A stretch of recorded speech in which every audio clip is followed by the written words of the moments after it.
we first started this project, I didn't really think of making YouTube videos. So this first video is basically me explaining what we've done so far and pretty much how we got started.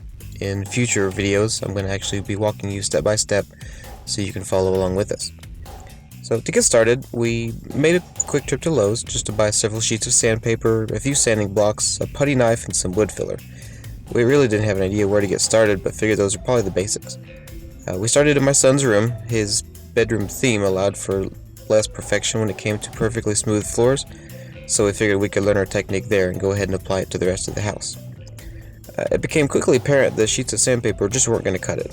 We were blowing through them left and right, but the seams were still very visible. Definitely not the results that we were wanting.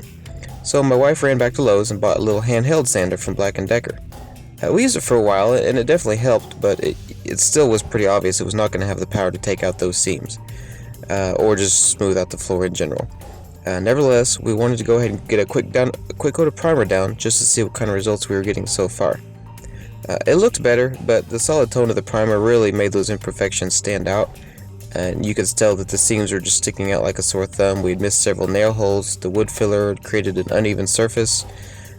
It was just not what we wanted. I mean, if we knew that if we wanted to get the results that we really want, we're going to have to upgrade. So I took the day off, ran to Home Depot early in the morning, and I rented an edger. Now this guy was definitely heavy duty, probably weighed about 40 pounds. If you turned it on, it just took off on its own. I mean, it was definitely a lot of power, but it did the job.